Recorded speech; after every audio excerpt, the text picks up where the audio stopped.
গাজার ভবিষ্যৎ গড়ার বড় প্রস্তাবনা নিয়ে নতুন উত্তেজনা তৈরি হলো। ফিলিস্তিনি ইসলামিক প্রতিরোধ গোষ্ঠী হামাস স্পষ্টভাবে বলেছে যে তারা জাতিসংঘের মাধ্যমে গাজায় পরিকল্পিত পুনর্গঠন প্রস্তাব গ্রহণ করতে প্রস্তুত নয়। তাদের মতে এই পরিকল্পনাটি শুধু সন্ত্রাস দমন নয়, বরং গাজার জনগণের অধিকার ও প্রতিরোধ করার সম্ভাবনাকে মারাত্মকভাবে ক্ষীণ করতে পারে। জাতিসংঘ নিরাপত্তা পরিষদ সম্প্রতি গাজার জন্য একটি আন্তর্জাতিক স্থিতিশীলতা বাহিনী গঠনের সিদ্ধান্ত দিয়েছে।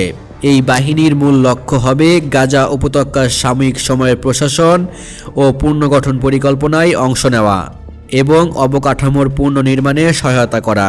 পরিকল্পনাটির একটি গুরুত্বপূর্ণ উপাদান হল গাজার প্রতিরক্ষা ক্ষমতা সীমিত করা, বিশেষ করে অস্ত্র দ্রুতীকরণকারী গোষ্ঠীগুলোর ওপর নজর রাখা।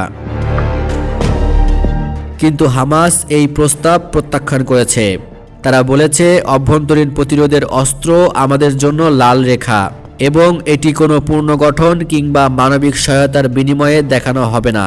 হামাস এমনটাই আভাস দিয়েছে যে তারা বিদেশি সামরিক উপস্থিতি গাজায় মেনে নিতে নারাজ, কারণ তারা বিশ্বাস করে তা গাজা সার্বভৌমত্বের জন্য হুমকি।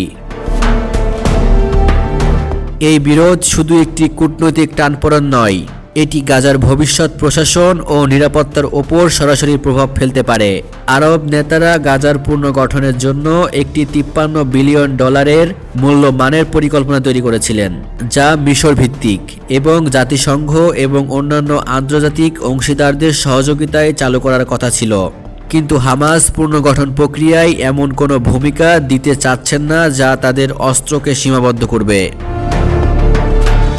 বিশ্লেষকরা বলছেন, হামাসের প্রতিক্রিয়া আসলে তার রাজনৈতিক ও কৌশলগত অবস্থানকে রক্ষা করার প্রচেষ্টা।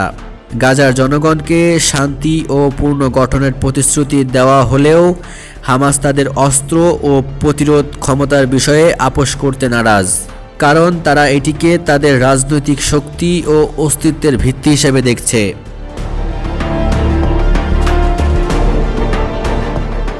সব মিলিয়ে গাজা পুনর্গঠনের এই পরিকল্পনা এখনও একটি কঠিন লড়াইয়ের বিষয়, যেখানে সাধারণ মানুষের পুনর্বাসন এবং স্থায়ী শান্তি তৈরির স্বপ্ন তাদের প্রতিরোধ স্থিতিশীলতার সঙ্গে সংঘর্ষ রয়েছে এবং স্থায়ী শান্তি তৈরির স্বপ্ন তাদের প্রতিরোধ স্থিতিশীলতার সঙ্গে সংঘর্ষে রয়েছে। হামাসের প্রত্যাখ্যানই এখন দেখাচ্ছে যে গাজার পুনর্গঠনের পথ সহজ নয় এবং সামনের দিনগুলোতে আরও তীব্র রাজনৈতিক ও সামরিক দ্বন্দ্বের সম্ভাবনা রয়েছে।